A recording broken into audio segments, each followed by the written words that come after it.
Bienvenidos a Políticamente, el programa en que semanalmente analizamos lo que es la actualidad política local y nacional. Esta semana ha estado, como siempre, muy movida, ha habido muchos temas de interés y vamos a comenzar de inmediato presentando a los panelistas estables, el senador Juan Antonio Coloma. ¿Cómo estás, Juan Antonio? Muy bien, gracias, todo bien. ¿Preparado? Muy elegante este nuevo conductor. Sí, voy a ver si me resulta. Impresionante. Vamos a ver si me resulta. Y además nos acompaña también René Cortázar, exministro. ¿Cómo estás, René? Un gusto saludarte. Muy bien, muy contento de estar aquí nuevamente. Qué bien, pues vamos a seguir conversando los temas que han marcado la pauta esta semana. Y nuestro tercer panelista, como ustedes pueden ver, no está. Álvaro Elizalde tenía una serie de otros problemas aparentemente. La nueva mayoría está con muchos problemas. O si usted lo dice, senador, si usted lo dice. Además que se hablaba incluso de que estaban postulándolo a ser presidente del Partido Socialista. El tercerismo estaba ahí moviendo las muñecas a ver si era posible. Por lo tanto, la próxima semana vamos a conversar con él y nos va a contar seguramente los detalles de lo que está pasando a nivel de nueva mayoría y especialmente a nivel del Partido Socialista. Así que vamos de inmediato a iniciar esta nueva edición de Políticamente aquí en su canal 26 de televisión abierta y también a través de Intercom, Loncomilla y, por cierto, www.tvcentro.cl.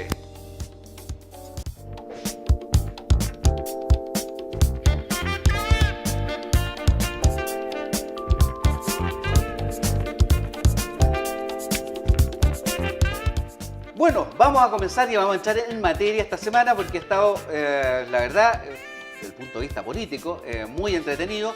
Se ha hecho un balance, como sabemos, terminó ya la etapa de los cabildos, los autoconvocados y, por cierto, yo imagino que aquí vamos a tener dos visiones completamente distintas sobre esta materia. Y para partir, René, ¿qué te pareció el balance de los cabildos, esta primera etapa en la que se supone que la gente debía de alguna manera expresar sus puntos de vista de lo que quiere de una nueva constitución para Chile? Bueno, primero yo creo que hay que mirar esto desde más de un punto de vista, o sea, hay más de un aspecto. Un primer aspecto yo lo creo que simplemente es muy positivo que las personas se reúnan en grupos, puedan discutir, puedan analizar, puedan hablar sobre lo público. Vivimos en una sociedad extremadamente privatizada, donde a las personas les cuesta mucho opinar, les cuesta mucho participar en las elecciones. Vemos como el número de personas que vota va en decrecimiento y nosotros tenemos que rescatar este espacio de lo público, la preocupación por la comunidad en su conjunto y en ese sentido que se reúnan 15, 20 personas en una casa a conversar sobre un tema como la Constitución, a mí me parece positivo y yo sinceramente, muy sinceramente, felicito a las personas que participaron, porque significa salir desde la comodidad de la vida cotidiana que uno tiene y poder preocuparse de cosas que son de interés de la comunidad. Y en ese sentido, involucrarse, en ese sentido, una señal positiva a las personas que participaron, felicitaciones, toman de su tiempo, del tiempo que tienen para su familia, para su descanso y lo dedican a preocuparse de un tema de la comunidad. Muy positivo. Y esa es una mirada que significa ver el proceso y decir esta es una forma de convivir en la sociedad chilena que abre una oportunidad nueva que no se había aplicado de esta manera y que puede una posible expansión hacia adelante. Hay un segundo aspecto, eso sí, que es importante decir con la misma claridad con que uno positivamente recoge este aspecto, que es dimensionar lo que es esta participación en el sentido de la representatividad del conjunto de la sociedad chilena. Y ahí lo que observamos es que las personas que participan es una proporción, son alrededor de 100.000 personas, se ha dicho, y es una proporción relativamente limitada de la población en edad de trabajar, es menos del 1%, o sea, 99 de cada 100 personas no participaron y 1% sí participó. Entonces, ¿cómo interpretar lo que ahí ocurra? Uno no puede decir esta es una conversación representativa del país y por lo tanto las conclusiones que allí emerjan son conclusiones que deben ser implementadas. Lo que uno debe tomarlo es como un ejercicio democrático donde hubo un debate, donde se expresaron ideas, pero que naturalmente no representa la opinión mayoritaria del país ni puede considerarse de esa manera. Por lo tanto, es muy importante ahora, valorando este esfuerzo que se ha hecho, el uso que se da a sus resultados. El uso que se tiene que dar a su resultado es recoger con mucho respeto la opinión de estas personas, pero entender de que no es una opinión representativa del país porque el 99% de las personas no participaron y tienen opiniones que pueden coincidir o discrepar con las que aquí se expresaron. Por lo tanto, a mí me parece que lo más importante es reconocer el esfuerzo, pero valorarlo en lo que es, no en lo que no es. Hay personas que han dicho, no, aquí las conclusiones que aquí emerjan, yo oí unas declaraciones, por ejemplo, del Partido Comunista que criticaba estos encuentros y decía, debieran ser vinculantes. Vinculantes, claro que Entonces, ahí naturalmente es darle una representación que no tienen estos esfuerzos, sino que son esfuerzos ciudadanos muy valiosos, pero que no son representativos de la población en su conjunto y por lo tanto el tema constitucional tiene que debatirse a través de las instituciones representativas de la sociedad chilena y en particular eso es el Ejecutivo, es el Parlamento quienes tienen que finalmente hacer el trabajo de ir diseñando una constitución. Hecho ese esfuerzo, uno puede volver nuevamente hacia la ciudadanía. Por ejemplo, como se hizo en algunas reformas constitucionales en el pasado, plebiscito ratificatorio de un esfuerzo que hagan las instituciones. Esa es una forma muy importante donde uno puede, ahí sí, comprometer no al 1%, sino que a la población mayoritariamente en ratificar o no ratificar lo que se ha hecho a través de las instituciones representativas. Y en ese sentido me parece que esta es una primera forma de participación. Ahora hay que pasar a una etapa institucional que sea realmente representativo del conjunto del país y luego hay un espacio para una segunda forma de participación que es la ratificación del esfuerzo que se haga institucionalmente. Y en ese sentido lo valoro y creo que lo más importante es dimensionarlo en lo que es, no interpretar de una manera que no sea adecuada lo que este esfuerzo muy valioso ha producido. Senador. Discrepo. Amistosamente. No, mira. A ver, yo creo ¿cuál que, es tu visión? No, mira, yo creo que este fue el caballo de batalla, el caballito de batalla que tuvo el gobierno, la nueva mayoría, para tratar de impulsar la madre de todas las reformas en este vértigo de cambiar todo que tiene que ver con la Constitución. Y de alguna manera necesitaban generar un espacio distinto, de una especie de legitimidad en donde casi hubiera como un grito del silencio desde las entrañas del país pidiendo algo que yo no lo he percibido en ninguna de las reuniones, que era este sentimiento de que los problemas de Chile radicaban en la Constitución. Y creo que eso jamás ha sido así. Creo que objetivamente esto ha sido un fracaso estrepitoso. Aquí primero hubo una gigantesca inversión. Aquí se gastaron 3.200 millones de pesos hasta ahora. Sí, porque ahora vienen además hasta ahora, porque yo quiero decir que en el presupuesto del país estaban considerados 2.800 millones de pesos para este tema. Y a propósito, en la comisión que yo estoy de la ejecución presupuestaria, se descubrió que adicionalmente la alta dirección pública había gastado 400 millones de pesos más, que no estaban en el presupuesto, que hay que ver de dónde salen, para capacitar a los observadores. Entonces, si este era el caballito de batalla del gobierno de la nueva mayoría, para que afloraran esas grandes mayorías que se decían, estaban expectantes para poder surgir con este nuevo tema. Si se han gastado recursos cuantiosos, importantes en materia de publicidad, en materia de capacitación, y resulta que el 99,5% de los chilenos no fueron, 99,5% de los chilenos no fueron a ningún de aquellos que tenían derecho 14.600.000 personas, ese era el universo respecto al cual se podía estar. Hubo una publicidad brutal y según las cifras oficiales, yo acabo de hablar con uno de los observadores, son 83.000 personas, puede que suba más o menos, algunas se repiten, o sea, también podemos tener que descontar, pero dejémoslo eso como un punto, digamos, más o menos estable. Y lo cierto es que a mí nadie me puede decir que es un éxito. Si usted convoca a un universo, usted en cualquier lugar, y el 99,5% no va, no opina, no dice, no habla, a mí nadie me puede decir que esto es un éxito. Yo sé que el Partido Comunista está muy entusiasmado, estuve con algunos dirigentes hoy día en decir que esto es un éxito, sé que el ministro vocero de gobierno tiene que decirlo y repetirlo, pero no le cree nadie. O sea, yo no creo nadie de buena fe que considere que esta convocatoria fue exitosa. Más allá del esfuerzo que puede haber de conversar, pero ese esfuerzo tiene que ver, a mi juicio, con un error en para qué. Yo le aseguro que si hicieran cabildos respecto a revisar la situación de la salud en Chile, o se enfrentara a fondo en ideas para enfrentar la delincuencia en Chile, no sería el 99,5% que no va, sino un porcentaje gigantesco que iría a manifestar su opinión, a manifestar su reparo, a plantear su idea. Pero si usted lo convocan a algo que no sabe lo que es hablar, como decía el ministro, y seguir una hoja en blanco respecto a un tema que la inmensa mayoría ni siquiera había una referencia de qué estábamos hablando. Entonces yo creo que esto objetivamente es un fracaso estrepitoso. Yo por más que... Ahora, si además quieren dar una especie de legitimidad, que las conclusiones que la están haciendo de estar hechas ya por parte del gobierno, que entonces lo que habría que hacer, Jaime Atria las tiene escritas hace rato, las tiene con papel repartida. Si alguien piensa que eso va a tener alguna fuerza moral, alguna fuerza política, alguna fuerza ética, cero. Pues yo lo que sí tengo claro es que aquí aquellos que pensaron que iban a generar una movilización histórica llevaron, mire, mucho menos gente que los que son parte de la nueva mayoría. O sea, cualquier partido de fútbol llena eso en Chile, digamos, mucho más gente. Yo creo objetivamente, más allá del esfuerzo que pueden haber hecho algunos, que esto desde todo punto de vista fue un fracaso para la nueva mayoría. ¿Tú crees que es un fracaso efectivamente? Es que depende cómo uno lo interpreta, qué es lo que uno busca. Yo nunca pensé, y lo dije públicamente, además no es una cosa que no necesitaba ver la encuesta de 1% para saber que iba a ser un número de esta naturaleza. Todos los, y no solo yo, mucha gente, cuando empezó el proceso, dijo, la naturaleza de este proceso es para un grupo pequeño de personas, no va a ser masivo. Se sabía. Hay gente que no digo que no. Para el que pensó que esto iba a ser masivo y pensó que iba a ir 30% a votar, significa que no conoce el país donde estaba parado. Claro. Porque no se necesitaba ser un genio para darse cuenta que una discusión sobre tema constitucional, autoconvocado, tenía que ser una cifra bastante modesta. Y por lo tanto, yo no, en ese sentido no tuve ninguna decepción, porque desde el primer día que se anunció, supuse de que esto iba a ser un grupo relativamente minoritario el que iba a Juan participar. Antonio era optimista.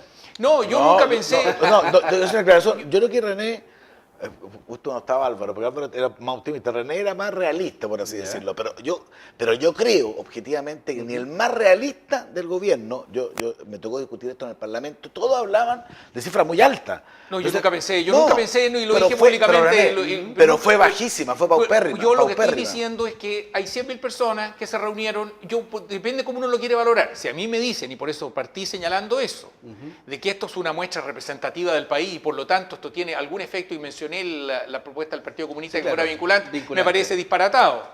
Esto es, para mí, un ejercicio de reflexión ciudadana. Yo felicito a las personas que participaron, creo que hay un enriquecimiento del diálogo al interior de la sociedad con mecanismos como estos, pero hay que situarlo en lo que es, no en lo que no es.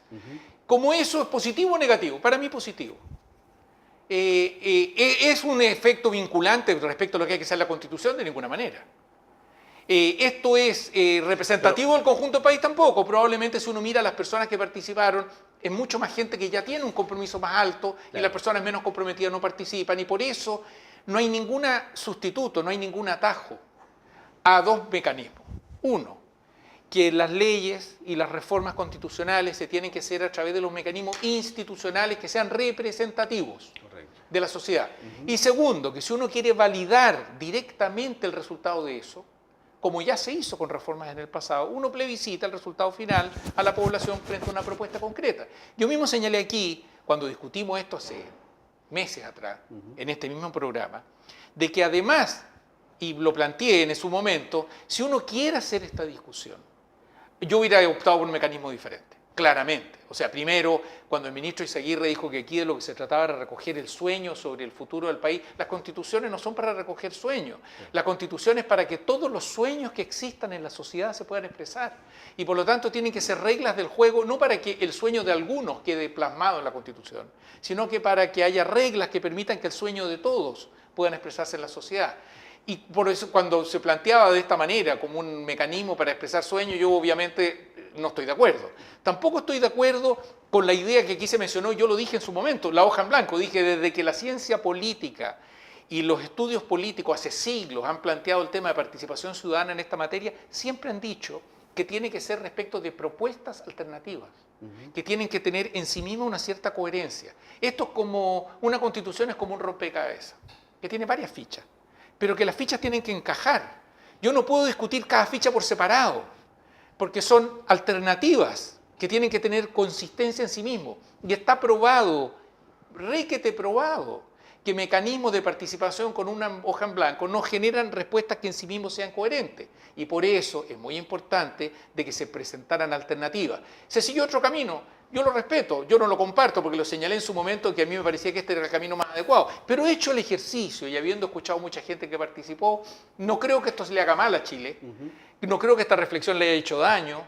Creo que esta reflexión, si se lo ubica en el lugar que corresponde, como un diálogo en que participó el 1% de la población, debatiendo temas que tienen que ver con su ciudadanía, con su participación en la comunidad, en una sociedad en que estamos cada vez más individualistas, cada vez nos preocupamos menos de lo que ocurre con el resto de la sociedad, y cada vez es menos la gente que vota, es menos la gente que participa en las cosas que completen a la comunidad en su conjunto. A mí no me parece negativo, al contrario, lo valoro, pero lo valoro en lo que es. En lo que es, insisto, no en lo que no es. En lo que es lo valoro y creo que es positivo y no creo que sea negativo, pero no pretendo de ahí sacar conclusiones que pueden llevarnos a usarlo de una manera diferente. Así Pero es. ¿sabes? Lo que pasa es que en políticas públicas estamos diciendo que es sano que un país se gaste 3.200 millones para hablar por hablar. Yo hay algo que no entiendo, no es lo que dices tú, pero es lo que he oído yo algunas personas diciendo, mira, aquí al final el ejercicio es el clave. Pero ¿qué es lo que estamos hablando? Estamos hablando de recursos públicos, estamos hablando de prioridades, estamos hablando de cómo se construye una sociedad diferente. Y para eso tú dices, ¿sabes qué más? Yo quiero gastarme 3.200 millones en la nueva mayoría para que la gente hable por hablar, porque no hay ni una conclusión relevante, lo dijo, vinculante, ni respecto de temas que son asimilables. Cada uno hablaba lo que quería. Entonces, yo creo que a mí nunca me ha gustado la vaguedad, a mí me gustan los sueños. Yo soy soñador, me gusta pensar, me gusta imaginar, me gusta conversar, pero sé en el ámbito que lo hago. Correcto. No me gusta, lo que no entiendo, un país que con las necesidades que tiene Chile decida priorizar, porque aquí son plata que se sacan a otras partes, no son plata que vienen del... Sí, no, o sea, es importante hablar por hablar, eso yo no lo puedo compartir. ¿Y cómo creo lo harías que- tú entonces? No, pues, si alguien quiere, primero, pongámonos de acuerdo, quiere que le falta a Chile. Si alguien me dice Chile, Pero, mire, pero este es un proceso que está en marcha, por lo tanto... yo creo que va a ser un proceso fracasado, fallido. ¿Sí? ¿Tú Yo crees que quiero- no va a llegar a nada? Yo creo que va a llegar a nada distinto a lo que hubiera sido. Aquí, mire, la Constitución, está bien el símil que usó un rompecabezas, voy a usar otro, son los cimientos de una casa. Estos son los cimientos son así, usted construye... Entonces, radier. el radier. Entonces, y tiene que tener los elementos, el tipo de Estado que construye, el tipo de poder, el tipo de contrapeso, el tipo de fuerza armada, hay distintos elementos que componen el país.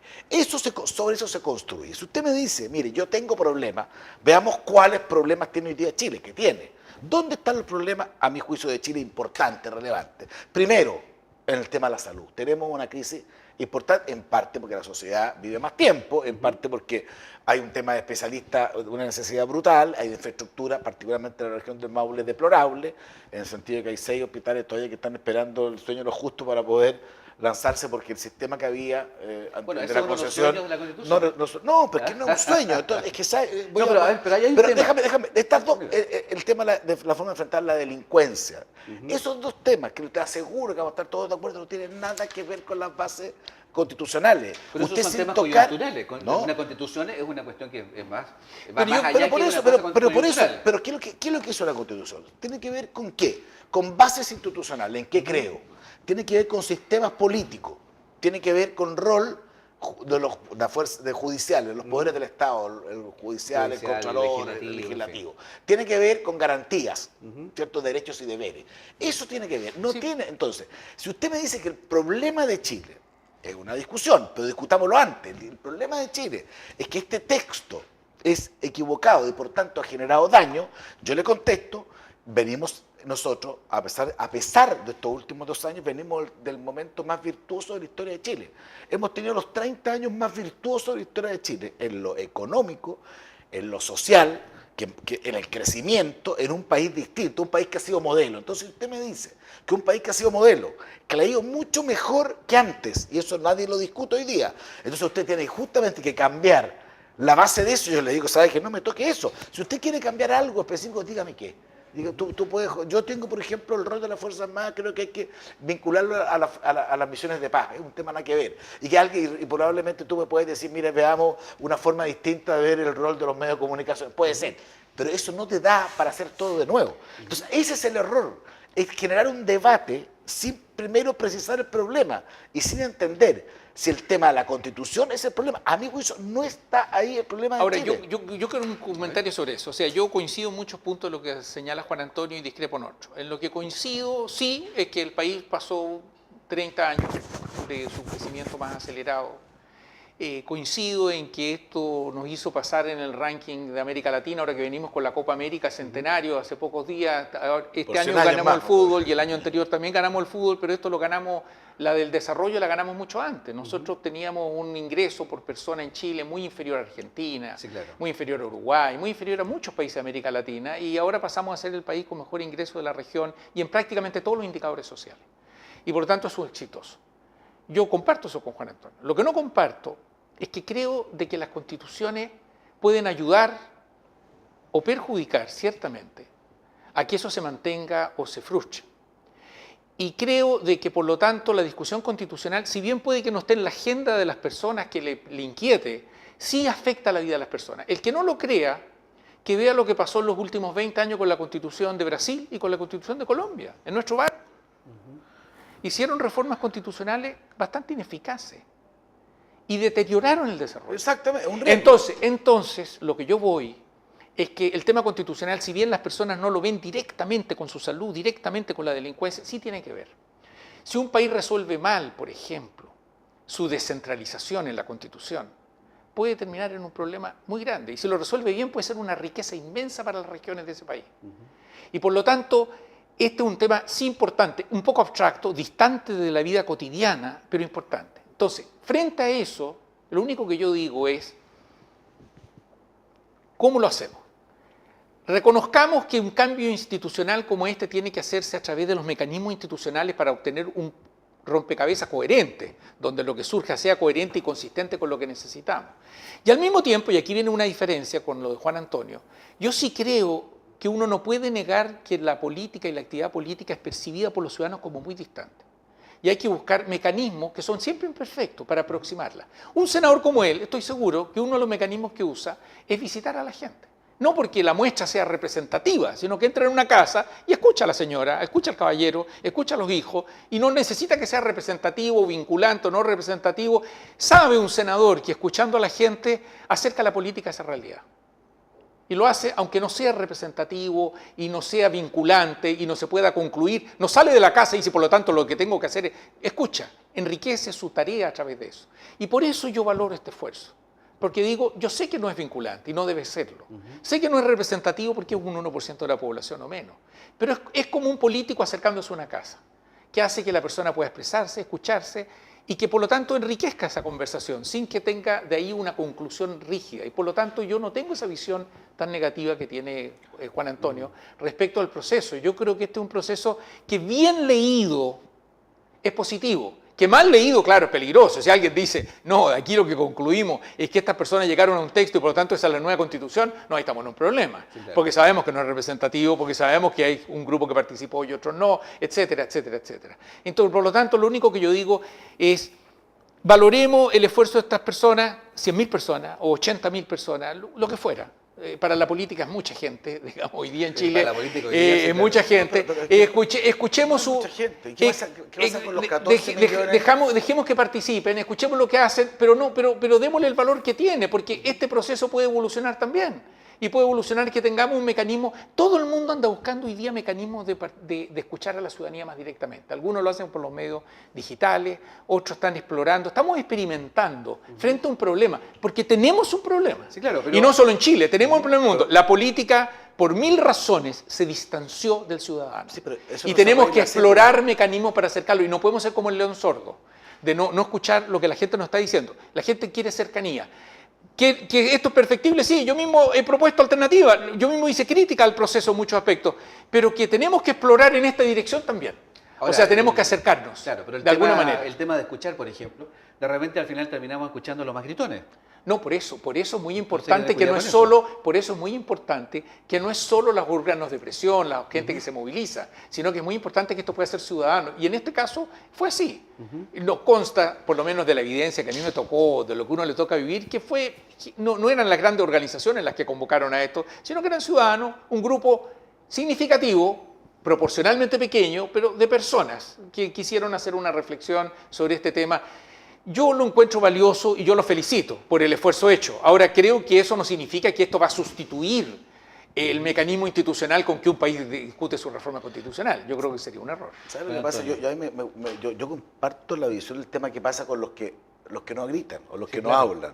Porque aquí todo se instala, esto es un tema, un subproducto de lo anterior. Porque yo voy a concluir que está bien que haya 80, o sea, si hay una convocatoria a participar, y hay 83.000 personas, una visión es decir, ok, ¿y qué pasó con los 14.513.000 que no fueron? Algo significa eso, significa que la convocatoria no estuvo bien, no iba a decir que iban a participar todos, que los temas no fueron lo adecuado, las alternativas no fueron convocantes. Porque si no la naturaleza del tema hace que sea muy limitado. Yo no conozco, Juan Antonio, yo no sé si tú conoces de algún país donde se haga una convocatoria en un tema como este, abierta de esta manera y participen más. No creo. Conozco dos casos, fíjate, en Chile. Sí. Yo estuve muy presente en la campaña de Joaquín Lavín y de Ricardo Lago. Y el famoso tema de la Plaza Ciudadana, nosotros llegamos a 1 millón de consulos. 1 millón. Pero sin sí, pesos. por cierto. Y Lagos también. Eso es un programa de gobierno, bueno, es que eso era, naturalmente. porque, Es otro por porque la consulta. gente opinaba, no, es que a la gente lo que le preguntábamos era otra cosa. No es decir, mire, usted prefiere que los recursos del Estado se gasten de esta manera. Pero por supuesto, son mucho más cercanos Usted, a los problemas. obvio, entonces por eso forma participa de- más gente. Por eso, la Obvio. forma de plantear los temas a mí fueron profundamente equivocados y ahora da la impresión que, o sea, yo creo que le salió el tiro por la culata, porque objetivamente creo que ese voto de silencio, los 14.513.000, es mucho más importante que los 83.000 que hablaron. No descalifico a los que hablaron, o a los que conversaron, o los que discutieron. A mí me encanta conversar, discutir, conversar. Y no soy parte de eso, porque no me sentí convocado a algo, y que era para algo que nadie entendió para qué lo que era y que no iba a tener conclusión. Ahora, el tema que plantea es muy de fondo. Hoy día, yo creo que la sociedad lo que le está pasando también es confundir en general la naturaleza de los problemas con la forma de gritar los problemas. Entonces hoy día tenemos problemas en el mundo de la educación porque hay cada cierto tiempo marchas que son muy violentas en materia y está todo el mundo preocupado. Pero cuando hay que asignar los presupuestos, los ministros de Hacienda en general todos, no este en particular, le dicen, ¿dónde están los problemas? Oye, mira dónde están. Pero los que no gritan son los jubilados. Los que no gritan son la gente, las mamás que tienen los niños en prebásica o a los 2, 3 años, que es donde realmente importa. Los que no gritan son los enfermos. Entonces, aquí se está confundiendo en general. Y a propósito, a mí me toco el tema por esto. La importancia real de los problemas de Chile con la capacidad de gritar los problemas de los sectores afectados. Y eso le hace mal al país. Porque creo que eso va haciendo una sociedad más injusta. Donde el que importa, y ahí surgen ideas. Cada persona que tiene un problema hoy día, ¿cuál es la mejor decisión? Y voy a decirle algo a propósito que usted me va a comprender. Oiga, tomémonos algo, tomémonos cualquier cosa. ¿Para qué? Para que salga en el diario. Y si sale en el diario, hay una sensación de solución de problemas. Si no sale en el diario, no soluciona el problema. Y si no hago la marcha, si no hago el paro, no. Eso es un problema que no está directamente vinculado, pero esto es un tema que hay que abordar como país, digamos, porque hay problemas reales de la gente que no grita, que no hace marcha. Yo creo que es efectivo que no está directamente vinculado, porque no está directamente vinculado. Yo creo que es otro tema, un tema que yo comparto, que es verdad que una sociedad democrática, de nuevo, recordemos que es una democracia representativa, de nuevo, o sea, la gracia de la democracia representativa es que todos pesamos lo mismo. En eso consiste la democracia. Claro. Entonces, el que grita y el que está silencioso tiene que pesar lo mismo, no puede pesar más uno que otro. Por eso está pasando. Por eso es una pregunta hoy día en toda la sociedad y también en Chile, porque somos parte de una ola, porque además este no es un fenómeno chilensis. Nada de lo que hablamos es un fenómeno chilensis. Ni el descrédito de la política, ni el distanciamiento de la política a la gente, ni la poca participación ciudadana. No, lo que estoy diciendo, venezolano. No, lo que estoy diciendo es, nada de esto es chilense. Todo esto es un proceso global y que todos los países están explorando cómo hacerlo, porque todo el mundo se da cuenta al mismo tiempo que una política bien ordenadita, bien lejana a la gente, donde la gente no se siente interpretada y cada vez participe menos, es riesgoso, es muy riesgoso para una sociedad. Claro, y por lo tanto, tiene que construir vínculos. Y reconstruir esos vínculos, hay una palabra que se repite en todas partes del mundo, mucha fuerza, y que hay que ver cómo se aplica, que dice cercanía, proximidad. Esa es la palabra que se repite una y otra vez. ¿Cómo se reconstruye un lazo de cercanía? Para los dos lados. ¿Cómo se que los problemas reales yo sienta también que son cercanos a la autoridad. No a ambos lados, efectivamente, exactamente. Para los dos proximidad lados. En las dos direcciones. ¿Cómo se vuelve a construir un lazo? Alguien podrá decir este experimento no fue exitoso. Se podrá discutir. Yo no voy a hacer una defensa del experimento, porque yo mismo planteé hace varias semanas una crítica al proceso. Pero es un intento de proximidad, si se hace de buena fe. Lo mismo hay que explorar, pero necesitamos buscar fórmulas. O sea, lo que tenemos que estar muy claro, supongo todos, es que este proceso en su continuidad, tal como va, no tiene un horizonte muy promisorio.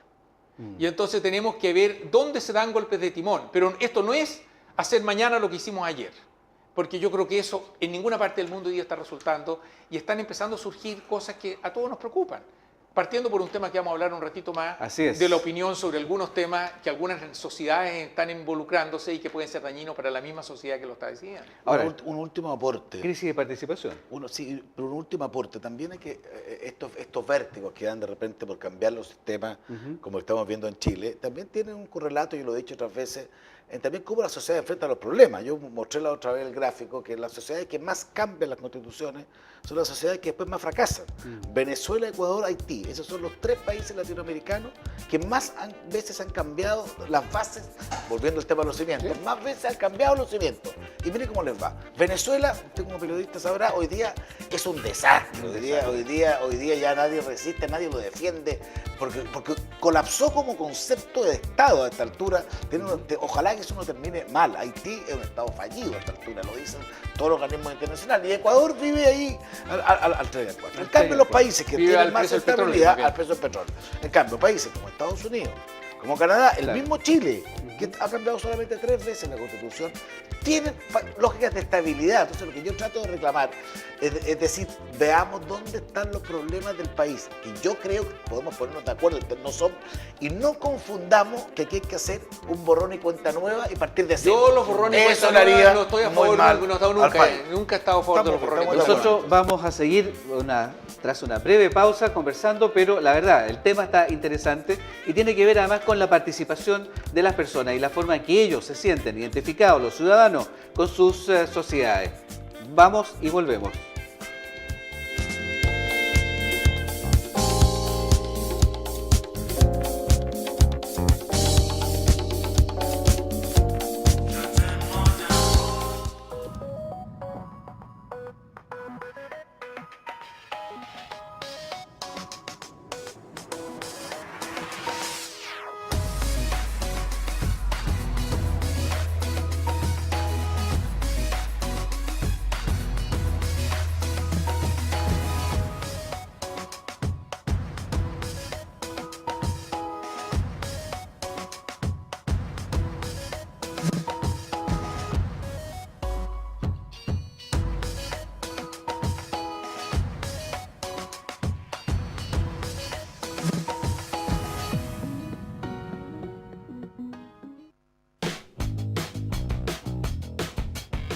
El próximo 19 de abril de 2017 se realizará el censo. Para el éxito del proceso es necesario saber cuál es la nueva distribución de viviendas, hogares y personas a lo largo del país debido a su cambio permanente.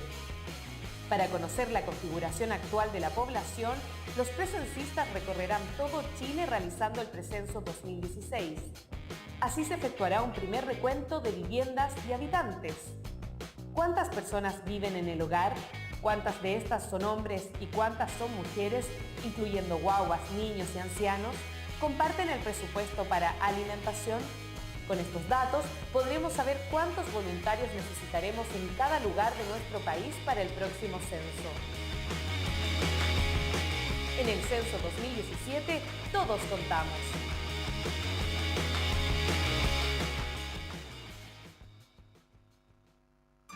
Para la Constitución, una conversación. La etapa participativa del proceso constituyente nos invita a expresar qué Constitución queremos para Chile, a través de nuestras opiniones respecto a los valores y principios, derechos, deberes y responsabilidades, y las instituciones del Estado que debiera contemplar.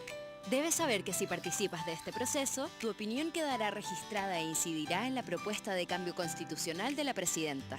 ¿Cómo participar? Hay 4 formas y puedes participar en una o en todas ellas. 1.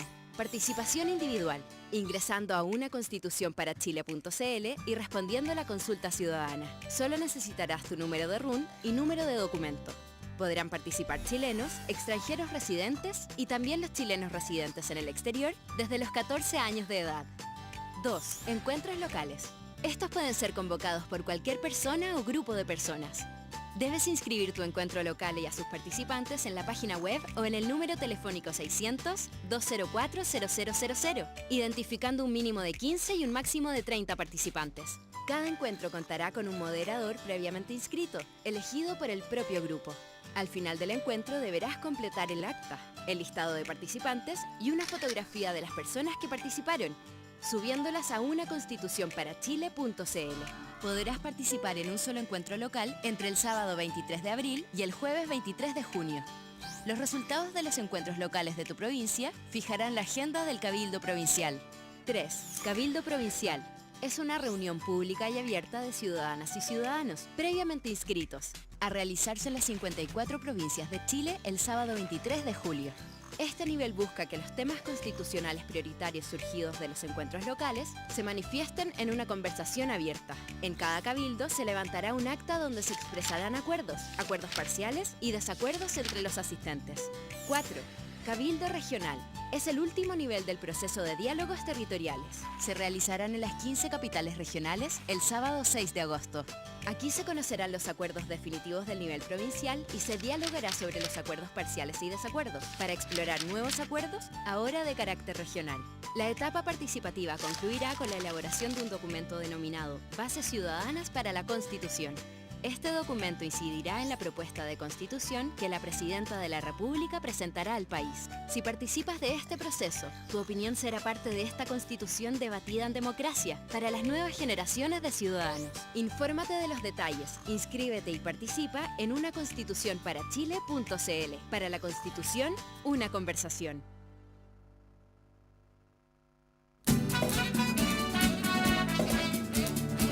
La Sofi con la Ana un día venían del supermercado. Las escaleras ellas subían y Ana sintió el pecho pesado. Es un infarto al corazón. Es un infarto al corazón. Si sientes un peso en el pecho. Si sientes un peso en el pecho. O si el dolor llega hasta el cuello. O llega a uno o ambos brazos. Nadie está libre de un infarto. Claudio un día estaba regando, poniendo su jardín más bello, y un gran dolor le dio en su pecho, del corazón hasta su cuello.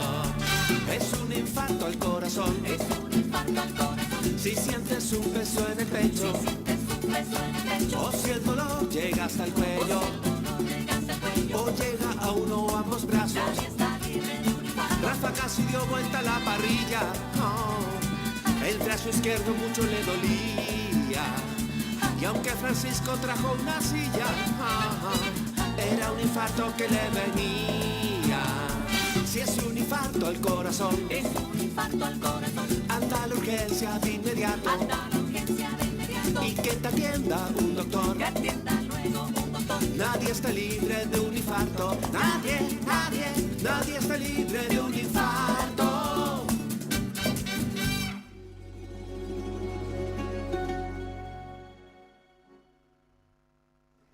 D de democracia. Democracia es que las grandes decisiones se tomen según lo que opine la mayoría, respetando las minorías. Votar es la decisión más importante porque así podemos elegir a quienes nos gobiernan. Hemos votado. Tú, ornitorrinco, serás nuestro representante. Constitucionario.cl, para que todos podamos participar en las conversaciones que vendrán.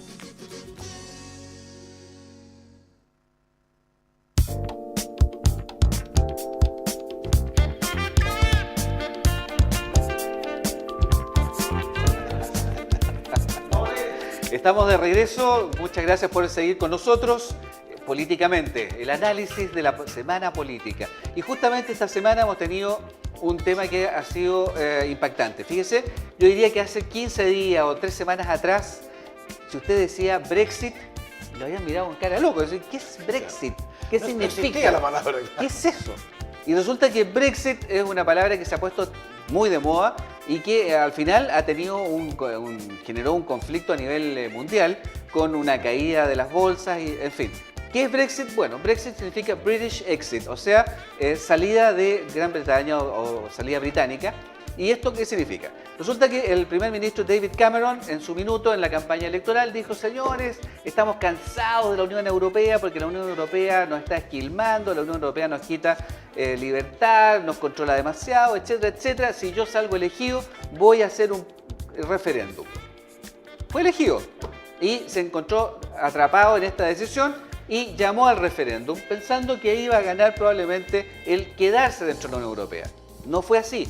Y las urnas, el jueves 23 pasado, dijeron que los británicos mayoritariamente quieren irse de la Unión Europea, alejarse. Y eso generó un terremoto a nivel internacional porque cayeron las bolsas, ha habido mucha inestabilidad en los mercados, en fin, está complicada la situación y además, por ser inédito, nadie sabe exactamente cómo va a seguir esto ni qué es lo que va a pasar. Desde tu punto de vista, ¿qué es lo que va a pasar? Bueno, primero yo creo que lo más honesto es decir que nadie está seguro. Entonces no voy a hacer una adivinanza, algo que no estamos seguros, pero sí, yo creo que esto que ocurrió en el Reino Unido resume hartas cosas de los tiempos que vivimos. Por una parte, resume lo interconectados que estamos como países. Cómo lo que ocurre en un país afecta al resto de la comunidad internacional y cómo lo que ocurre en el resto del mundo lo afecta a uno. Hay una conexión nueva instantánea. O sea, los ingleses votaron por salirse de la Unión Europea y el día siguiente, no 6 meses siguientes, no 8 meses, no 2 años después, al día siguiente, todos los productos que estaban encargando de Amazon, el que estaba encargando un libro por internet, estaba encargando un libro para comprarse, el libro que se compraba le salía 20% más caro al día siguiente. Instantáneo. Así es. El inversionista que estaba instalando una inversión en ese momento en Londres y que ahora descubre que va a ser para Inglaterra, porque ni siquiera sabemos si es para el Reino Unido, porque Además, todavía va a que lo pase con Escocia. Escocia que está pensando irse. Que estaba instalándose para toda la Unión Europea y ahora descubre que no es para la Unión Europea, solo para ese país más pequeñito. Está decidiendo que esa inversión en realidad la va a hacer en París. Y descubren que los jóvenes especialmente, y esto es importante porque los jóvenes votaron por quedarse en la Unión Europea. Claro. Fueron los viejos los que quedaron por salirse, pero los jóvenes, los bajos 50, se hubieran quedado en la Unión Europea, ven de repente de que sus oportunidades laborales también se le empiezan a contraer. Ese es el primer elemento, que a mí me parece muy importante porque nos resume algo que nos pasa todos los días y que es parte de la realidad que nos toca vivir. Y lo segundo es que hay una decisión política muy equivocada. Yo creo que Cameron, cuando hace esto en la campaña, la verdad que no lo hizo, hizo este discurso, no lo hizo porque él quería salirse. Él hizo un calculito, y su calculito era que tenía unos diputados, miembros del Parlamento, unos diputados, que tenían competidores por lo llamado el Partido de la Independencia, Claro. que eso sí que querían irse a la Unión Europea. Y para proteger a esos diputados hizo un calculito y concluyó de que iba a prometer esto, suponiendo que no se iban a ir. Entonces hizo una promesa de una salida que era mala para su país, que no servía al bien común de su comunidad para sacar una pequeña ventaja electoral. Yo creo que esto resume lo que llamamos y todos compartimos como la mala política. Esta es la forma de política que no queremos, donde se puede anteponer el interés de un país en su conjunto y de una generación por delante por sacarse 2 parlamentarios más y con eso lograr ratificarse como candidato él al primer ministro. Es exactamente el tipo de política que no queremos. Y yo creo que lo resume muy bien. Tal como lo primero resume el tipo de economía que tenemos, esto resume el tipo de política que no queremos. Así es. Y yo creo que el costo que se ha pagado, él salió, es lo menos importante de todo, ojalá que salga rápido. Bueno, en octubre se va. Pero el resto de Europa le dijo, no se vaya en octubre, señor, váyase de inmediato, si ya creó suficientes problemas, no nos haga quedar a la espera de que usted tome la decisión en 90 días más, váyase ya. Eso es lo menos importante. Él comprometió a su país en una solución que él sabía que no era buena, y lo sabía. Y por eso hizo esta defensa tan acalorada para no irse, porque él sabía que esto no le convenía al Reino Unido, que no le convenía a Inglaterra. Entonces a mí me parece que uno tiene que también aprovechar estas oportunidades, de estas experiencias, para volver a convencerse de que la política tiene que ver con el interés general de un país, no tiene que ver con un cálculo electoral de corto plazo, que los grandes políticos son aquellos que son capaces de arriesgar su situación política por el bien del país, no los que son capaces como Cameron, de arriesgar a su país para asegurarse un resultado electoral. Yo creo que esto es muy importante porque tiene que ver también con lo que hablábamos hace un momento atrás. ¿Cuál es el desarrollo que queremos, pero también cuál es la política que necesitamos? Y yo creo que las dos cosas van juntas. Y en el caso del Reino Unido así es. Ahora, yo entiendo a algunos de los electores. Yo entiendo que hay personas que están muy asustadas con las migraciones. Una señora de edad que tiene una tradición inglesa, que está asustada con las migraciones. Yo entiendo que ella puede haber votado a pesar que yo creo que no es bueno para el Reino Unido lo que pasó. Pero lo que no entiendo es que un dirigente como Cameron, teniendo la información que tenía, haya metido a su país en este problema del cual ahora no puede salir. Se quedó entrampado. Y se quedó entrampado. Pero mira, ¿Tú qué piensas? ¿Cuáles son las lecciones que podemos sacar? Estamos bien lejos, tiene razón, estamos a 10.000 kilómetros. Claro. Yo tengo una visión... Pero ni tan lejos ni tan cerca. ¿Eh? No, muy lejos físicamente, muy cerca, porque los efectos topan. O sea, al final queda el escoban allá y los fondos de pensiones bajan el 1% automáticamente. Mira, yo quiero tratar de aportar algo, dos visiones, porque me parece interesante lo que dice René. Yo quiero mostrar otra cosa. Primero, uno tiene que creer en la democracia. Aquí votaron 30 millones de personas. O sea, que esto no fue un cabildo, digamos. No votaron el 0,5. Votaron 30 millones de ingleses, que suelen ser personas, no sé, por lo menos creo que la democracia más antigua, no sé cómo Estados Unidos comanda, países que han sido capaces de enfrentar dramas increíbles. Si no por Inglaterra, probablemente el nazismo hubiera sido dueño del mundo, y los tipos lograron elegir en su momento, cambiar de primer ministro, elegir a Churchill, ganar. O sea, son tipos, no los miremos en menos, gente que son válidos. Segundo, yo he estado leyendo cuáles son las razones por las cuales, porque es bien curioso, porque Cameron, que es una persona más de derecha, Partido Conservador, y los votantes mayoritarios del Brexit, de irse, a un porcentaje alto de gente de izquierda. O sea, esto fue muy transversal, fue muy raro. Dentro de los dos partidos, que hay allá, hubo bastante cruzado. ¿Y qué razones dan? 3 razones básicas, y por eso que yo creo que uno puede pensarlo. Primero, lo que dice el tema de las migraciones. O sea, de repente dice, ¿sabe qué más? Yo no quiero que mis fronteras las defina un grupo de personas en Bruselas. Unos burócratas. Es el segundo, claro, una persona que no son ingleses, allá vamos, dices tú, que no son ingleses, que son de otros países y que dicen, ¿sabe qué más? Abramos la frontera a migraciones, a veces humanitarias, muy importantes, a veces económicas. Y yo me dijo, yo quiero que la migración de Inglaterra la fijen los ingleses. Y una cosa que puede ser un tema que el día de mañana también se puede instalar dentro de nuestro propio país. Por eso uno tiene que estar alerta a cómo se van moviendo las piezas. El segundo argumento era que había un cansancio del contribuyente, los que pagaban impuestos, que eran todos los ingleses, los impuestos ingleses son altos, pagar burocracia a Bruselas. O sea, dije, ¿por qué yo una parte de mis lucas, en vez de gastarla en cosas de tengo que mandarla a un conjunto de personas para que me definan políticas públicas en todo orden de cosas, cómo tienen que ser las reglas, no sé, para la importación de productos, para la sanidad, para definen 1000 códigos, investigación, miles. Yo no sabía qué era la cantidad de cosas, y yo no quiero que los recursos se gasten fuera de Inglaterra. Y el tercer argumento era un cansancio, y esto no es menor, con las resoluciones de los jueces internacionales, porque también Bruselas tiene una corte para estos efectos y resuelve conflictos entre los países contenciosos, de empresas o de países. Y decía, ¿por qué vamos a seguir? Aparentemente había un conjunto de fallos, eso ya lo dejo más a la duda, porque yo leo el inglés, pero tampoco me metí en detalle, había fallos bastante complicados respecto de lo que Inglaterra siente debe ser su futuro. Entonces aquí hay también un reto. La mayoría de los votantes, efectivamente, son mayores, en general son trabajadores hombres. Ese es un dato también bien curioso, digamos. Hay gente que ve entre un competidor a alguien que viene de otra parte del mundo, que ve que tiene que pagar mucho impuesto y que no sabe esos impuestos a dónde van, si sabe que va en Bruselas, y personas que dicen, ¿sabe qué más? Yo quiero que mi país tenga lo menos la autonomía judicial, y yo no quiero entregar mi soberanía, por eso me quiero plantear el tema, mi soberanía a otros jueces que no tienen ni idea cuál es mi historia, qué es lo que yo siento. Es lo raro. Estos son los argumentos. Y lo más raro es que casi todo el establishment político, o sea, eran partidarios de mantenerse. Casi no había. Yo vi que ¿quiénes eran los defensores de irse? Que ya era otro tema, porque uno dice, si ganaron, sacaron 15 millones de votos. Era el exalcalde de Londres, Johnson, que es un personaje bien especial, con liderazgo, pero folclórico, con un pelo, ¿sabes?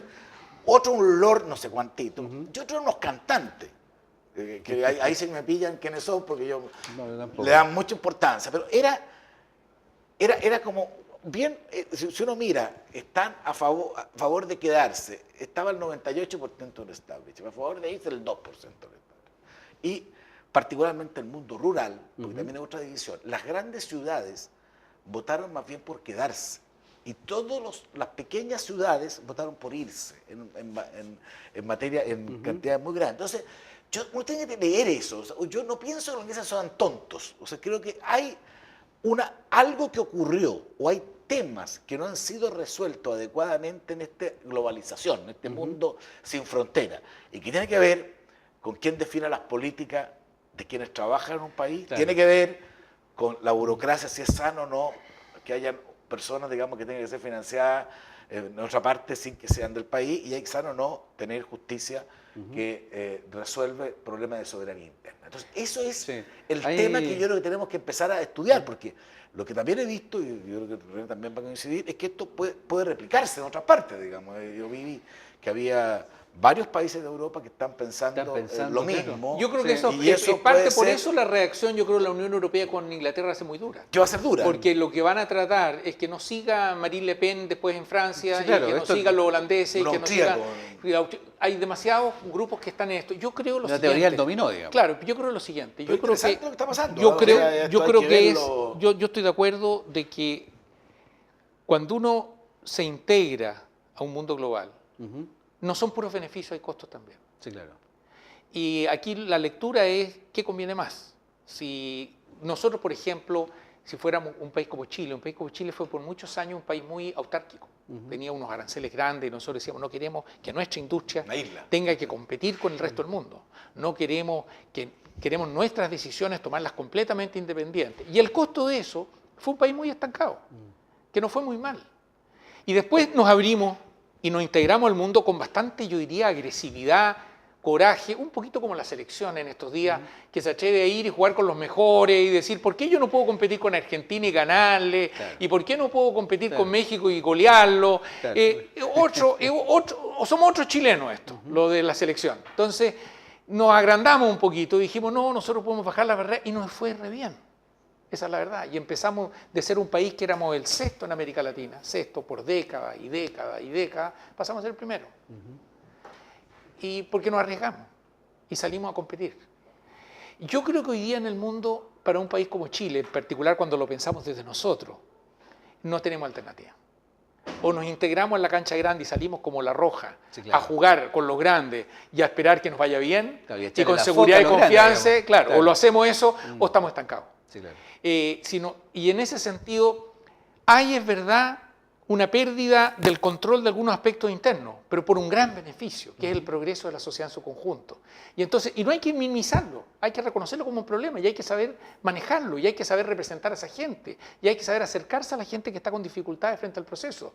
Pero no hay que confundirse, creo yo, especialmente nosotros, porque todavía Inglaterra tiene una economía un poquito más grande, Brasil, ¿para qué decir? Mucho más grande, Estados Unidos, todos esos son países que todavía pueden contemplar la alternativa entre integrarse más o integrarse menos. Pero nosotros, creo que ahí no podemos confundirnos. No, claro. Tenemos un camino que lleva al progreso y otro camino que nos lleva al estancamiento. Y aquí tenemos que hacer un poquito de este riesgo y tenemos que asumir lo que significa integrarnos en un mundo global y tener que competir, y que el productor de uva aquí, o el productor de fruta en general, o de madera, o de vino del Maule y de Talca, sabe que él tiene que competir con un australiano. Y no solo compite en su predio, porque su predio es una parte del problema nomás, un precio y calidad de su fruta bueno, sino que tiene que competir en la carretera, porque eso es parte de sus costos, en el puerto que lo embarca, en el sistema judicial que le hace hacer más o menos trámite, tiene que competir el eslabón completo, la cadena completa. Entonces alguien diría, son bien osados estos chilenses. Un país chico, al fondo del mundo, que está dispuesto a abrirse y jugar con los grandes y jugar en la cadena completa, no solo un productor, sino que toda la cadena. Pero ese es nuestro único desafío. Y cuando lo hemos hecho, nos ha ido así como le fue a La Roja. Cuando lo hemos hecho, ya salimos, la Copa América ganamos el año pasado pero esta otra, la del crecimiento, la ganamos hace bastante tiempo. La Unión Europea, a diferencia de Chile, tuvo tres aspectos. Tuvo la integración económica, la competencia, tuvo la integración más política, que tiene que ver con el tema de la migración, y tuvo la integración judicial. Chile ha tomado una hasta ahora, que es la económica, que yo creo que es lo virtuoso. Yo, por ejemplo, ¿por qué toqué estos temas así para mantenerlo arriba? Por ejemplo, el tema judicial. En el tema judicial yo encuentro toda la razón a los ingleses. Creo que al final, a los que se fueron, creo que tienen algo que ver, por ejemplo, con pertenecer o no al Pacto de Bogotá, cosa que se discute en Chile. Sí, claro. El Pacto de Bogotá fue creado en su momento después de la Segunda Guerra Mundial, y teóricamente eran 35 países que iban a asumir un rol de que hubieran jueces externos, en La Haya en este caso, para resolver los conflictos internos. Esto fue como los tres perritos, los 35 van quedando 12 con plenos derechos, uno de los cuales es Chile. Y el resto de los países, algunos no entraron y otros se fueron saliendo, porque dijeron, ¿por qué? Colombia por último, ¿por qué yo voy a tener que depender de que mi territorio, mi frontera, mi problema, lo resuelve unos señores que están en La Haya? Es lo mismo que le pasa a Chile con Perú y con Chile y Bolivia. Yo, por ejemplo, no soy partidario de permanecer en el Pacto de Bogotá, que creo que ha sido un desastre. Lo he dicho, lo he defendido, lo he planteado públicamente porque perdió el sentido. No tiene esa lógica internacionalista. Además, nuestro país, como podíamos tener más conflictos argentinos, no está en el Pacto de Bogotá. O sea, nosotros no podríamos demandarlo. Y solo nos demanda permanentemente los bolivianos que hacen del deporte nacional demandar a Chile cada vez que los peruanos. problema. O los peruanos. Pero yo creo Entonces, sí. aquí termino. Entonces, yo creo que, ¿por qué me pareció interesante cuando tú planteaste el tema del Brexit? Probablemente los que están viendo dicen, ¿qué tiene que ver el Brexit? ¿Qué tiene que ver lo que está pasando? Bueno, tiene mucho que ver. Tiene mucho que ver. O sea, de hecho, porque se está, no solo económico directo, sino que está planteando, está poniendo arriba de la mesa 3 temas que son muy importantes en lo que viene. Cómo nos integramos económicamente, cómo nos integramos o no integramos políticamente y cómo nos integramos o no integramos judicialmente. Entonces yo creo que es súper interesante ese análisis, Claro, porque ahora, nos permite entender hacia dónde vamos. Sí, la gran diferencia que nosotros tenemos respecto de ellos es que ellos no podían comprar esto, sino que se tienen que comprar el combo. Todo. Esa es la gran Esa es diferencia. verdad. Y nosotros tenemos la opción de no comprarnos el combo. Nosotros Yo no lo compraría el combo. Nosotros tomamos la decisión de integrarnos económicamente, abiertamente, y mantenemos autonomía. Y tendremos que evaluar cada cosa en su lugar. Un pacto determinado tendremos que ver si Claro, beneficia a la cierra ese nación mercado. o no, si regula de una manera adecuada o no. No estamos obligados. El tema de los europeos es que ellos, es la cajita, el combo completo que le lleva la bebida, el sándwich y las papas fritas, y si no se come los 3, no se come ninguno. Tanto que Noruega se salió. Y le dijeron, ¿usted quiere comerciar con nosotros? Sí, dijeron ellos, sí, nosotros queremos seguir comerciando. Ni un problema. Me aceptan las migraciones, me aceptan las normas de la Unión Europea y además usted no está sentado a la mesa donde deciden. Entonces queda en el peor de todos los mundos. Yo estoy de acuerdo que nosotros tenemos que integrarnos con nuestra propia identidad al mundo global. Y eso es muy significa importante. escoger qué conviene y qué no conviene. Yo creo que la integración económica que hemos hecho ha sido exitosa. Creo que hay que ver aquellas instituciones que sirven y las que sirven las tomaremos y las que no sirven no las tomaremos y tendremos que también interpretar el momento en que estamos, pero tenemos la ventaja de que podemos hacerlo porque podemos ir analizando cada una de estas cosas por separado, cosa que los ingleses no podían. Ellos o se compraban todo o no se compraban nada. Por eso es sabio lo que ha hecho Chile. Rescatemos en eso. Yo creo que es sabio. Yo creo que de repente yo vi también algunas tendencias. La Unión Europea estaba muy de moda hace unos años y entonces hubo un intento de armar algo parecido de una unión especie de latinoamericana, que algo intuyó el Mercosur primero y después fue fluyendo. Yo creo que hay que tener mucho cuidado. Yo creo que estamos en un círculo más virtuoso. Yo estuve invitado una vez por la Unión Europea. ¿Ya? Invitaron a estas visitas que se hacen a conocer los distintos países. En fin, estuve en Bruselas. Y ahí uno conoce lo que es la burocracia de Bruselas, que aquí es una casta distinta. Miles de miles. Son, oye, edificios y edificios llenos de gente haciendo cosas que uno realmente dice no está muy seguro de qué están haciendo. Y los días viernes se van todos de vuelta a sus países y los días domingo en la noche aparecen todos de vuelta. Pero la verdad yo creo que efectivamente ahí hay una burocracia que consume muchos recursos. Gran Bretaña pagaba, o paga todavía hasta que se retire, más de 400 millones de dólares. Así es. Cerca- Solo en burocracia. Solo en burocracia. Imagínate. Entonces, claro, dice, oye, ¿qué onda? Ahora, ojo, que esto está pasando en Europa hoy día. Pero, ¿qué va a pasar, por ejemplo, en Estados Unidos con el tema también de Donald La Trump? elección americana. ¿Ya? Bueno, eso Yo es un creo que tema hay una podríamos- tendencia en general muy peligrosa, creo yo, Proteccionismo. que es precisamente en vez de hacer estos distingos, tomar una posición proteccionista global autónoma. Entonces, es como Global Trump que dice que está en contra de los acuerdos de libre comercio de Estados Unidos, está por disminuirlo. No están haciendo la discusión que estábamos teniendo aquí de hasta dónde la integración económica lleva a la plenitud y ver qué otros arreglos institucionales nos conviene, sino que están tomando la posición autónoma total y hacer murallas alrededor de los países.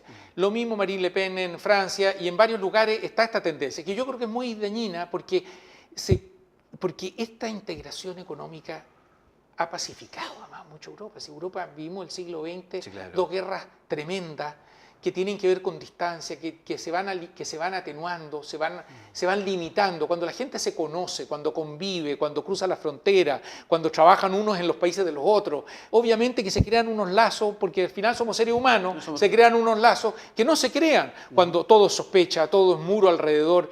Yo encuentro que cuando Donald Trump dice yo voy a hacer ya un muro en torno a Estados Unidos, lo encuentro, usando las palabras sin mucha delicadeza, muy primario. Cierto. En donde uno dice, Aquí la verdad es que es como apelar al temor, a un temor legítimo de la gente.